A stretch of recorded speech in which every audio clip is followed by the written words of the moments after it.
बच्चों की संगत पे यानी कि बच्चों की दोस्ती पर दें खास ध्यान। जी हाँ, कि हमारे बच्चे किन दोस्तों के साथ बैठते हैं, उनका खाना-पीना कैसा है। अब बच्चों को 3 संगत मिलती हैं, पहला उसके आस-पड़ोस के दोस्त, दूसरा उसके स्कूल के दोस्त और तीसरा जहाँ वो ट्यूशन क्लासेस कोचिंग लेता है। जी हाँ, यहाँ उसको 3 तरह के दोस्त मिलते हैं।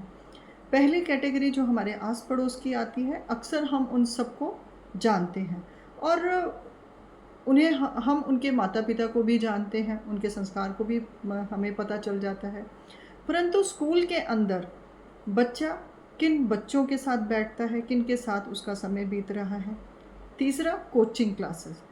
आपको कोचिंग क्लासेस और स्कूल के अंदर बच्चा किस तरह के बच्चों के साथ बैठता है, उसकी बातें, उसके ऊपर आपको बहुत ध्यान देना होगा। तीसरा कि बच्चा अपने दोस्तों के साथ जब वो कोचिंग सेंटर में जा रहा है, तो आपको ये भी ध्यान रखना है क्या स्कूल के बच्चे, आस-पड़ोस के बच्चे और क्या तीसरे तरह के बच्चे जो कोचिंग सेंटर में मिल रहे हैं, उन सब पर आपको बहुत निगरानी रखनी है क्योंकि समय बहुत तेज़ी से बदल रहा है। यहाँ पर कुछ हमारी ज़िम्मेदारी बनती है कि हम अपने बच्चों की गतिविधियों पर ध्यान दें। बच्चे की संगत उसके भविष्य निर्माण के लिए एक बहुत महत्वपूर्ण भूमिका निभाती है। कहते हैं ना, जैसी संगत वैसी रंगत। बच्चा किनके साथ बैठता है, क्या खाता-पीता है, कैसा बिहेवियर करता है, क्या वो आपको सही बात कहकर अपने कोचिंग सेंटर पर टाइम पर जाता है, समय-समय पर आप उसके कोचिंग सेंटर जाएँ। पेरेंट्स मीटिंग हर स्कूल में होती है तो आप वहाँ ज़रूर जाएँ, बच्चे की रिपोर्ट रखें। और कभी-कभी पेरेंट्स मीटिंग ना होने पर भी आप बच्चे के स्कूल जाकर बच्चे के बारे में जानकारी लें। इन सब चीज़ों को नज़रअंदाज ना करें क्योंकि समय बहुत तेज़ी से बढ़ रहा है और कहीं न कहीं हमारा अब फ़र्ज़ बन जाता है कि हम अपने बच्चों की तरफ ज़्यादा ध्यान दें। क्योंकि बहुत सारी मुश्किलों में आज हमने मीडिया के थ्रू देखते हैं कि बच्चे कितनी परेशानियों में चले जाते हैं। ख़ासकर लड़के और लड़कियाँ दोनों ही। हम पहले लड़कियों पे बहुत ज़्यादा ध्यान देते थे कि लड़कियां हैं, इनका बहुत सेफ्टी का ध्यान रखना पड़ेगा, ये सब। परंतु कहीं ना कहीं हमारी जवाबदेही हमारे बेटों के प्रति भी बनती है।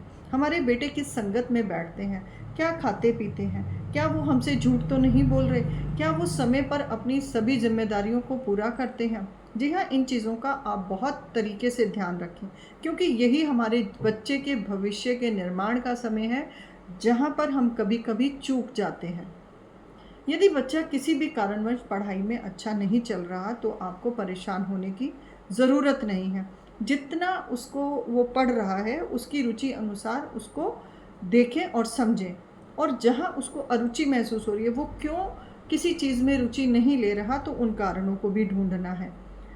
अब कई बार बच्चे क्या करते हैं, अपने दोस्तों के हिसाब से अपना 12वीं के बाद यानी कि 12th पास आउट होने के बाद वो अपना सब्जेक्ट अपने दोस्तों के हिसाब से ले लेते हैं और हम भी उनको ये दे देते हैं। वो अपने आप को पहचान नहीं पाते कि हमें करना क्या है। तो इस बारे में भी आप समय समय पर विचार विमर्श लेते रहें टीचर से, उसके शौक को जानें, उसकी रुझान को जानें, उसका स्किल्स पहचानें।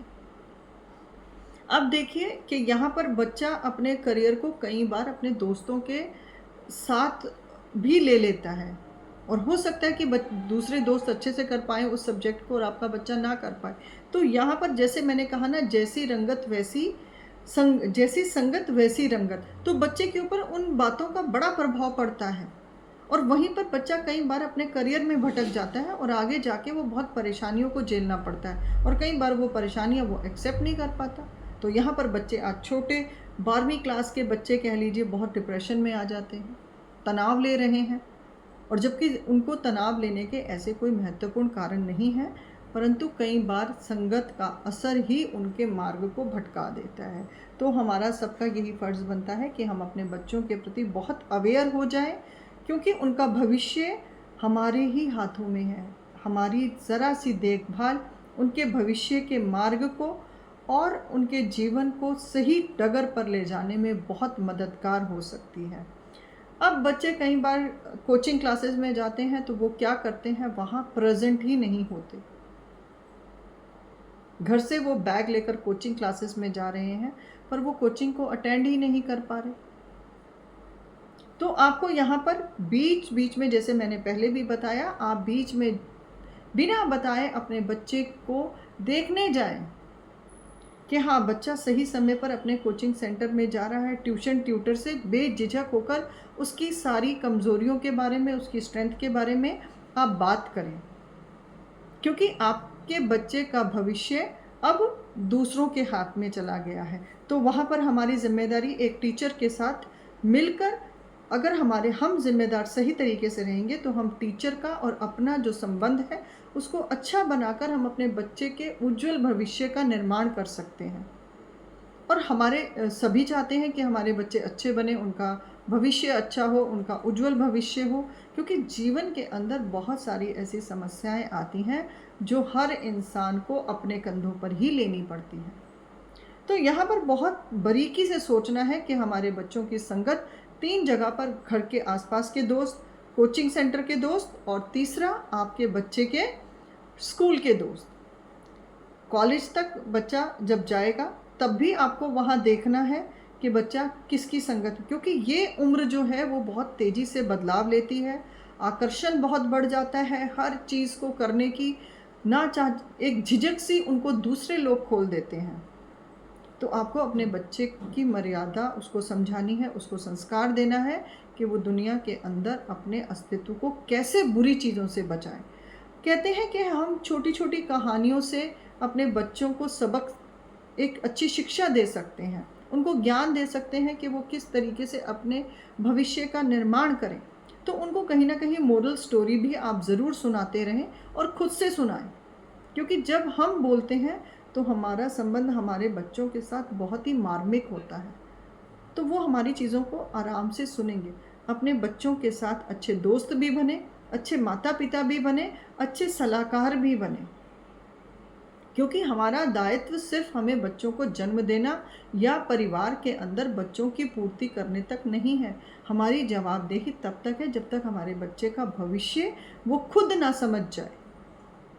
तो यहाँ पर मेरा यही कहना है कि बच्चों की संगत के ऊपर बहुत ध्यान दें, क्योंकि संगत उनके जीवन को बना भी सकती है और बिगाड़ भी सकती है। और बुरी आदतों में यदि आपका बच्चा चला गया तो उसका खामियाजा पूरा परिवार भुगतता है। बच्चा तो स्वयं भुगत ही रहा है और कहीं ना कहीं परिवार भी उसकी इन परेशानियों का कारण बन जाता है। अपने बच्चे को दुनिया के चकाचौंध में भटक ना जाए, उस भीड़ के अंदर हमें अपने बच्चों को वो सब ज्ञान और शिक्षा देनी होगी जिसका दायित्व सबसे ज़्यादा हम माता पिता के ऊपर है। हमें अपनी इस जिम्मेदारी को समझना होगा और अपने बच्चों के उज्जवल भविष्य की कामना के साथ मैं आपको यहीं पर धन्यवाद करती हूँ। अगर आपके कोई भी प्रॉब्लम्स हो आपके पास तो आप मुझे कमेंट बॉक्स में बता सकते हैं, जिसके ऊपर मैं आपकी समस्या का हल आपको दे सकती हूँ। और आशा करती हूँ कि आप सबको ये चीज़ें पसंद आ रही होंगी और ज़्यादा से ज़्यादा इन चीज़ों को शेयर करें, क्योंकि आजकल हम बहुत सारी समस्याओं को बच्चों की देख रहे हैं। तो हमें इन सब के प्रति अवेयर भी करना है और ये शायद एक अवेयरनेस की ही वीडियो है कि हम अपने बच्चों के साथ कैसे उनको दुनिया के साथ उनको बुरी चीज़ों से कैसे बचाएं। इसी के साथ धन्यवाद।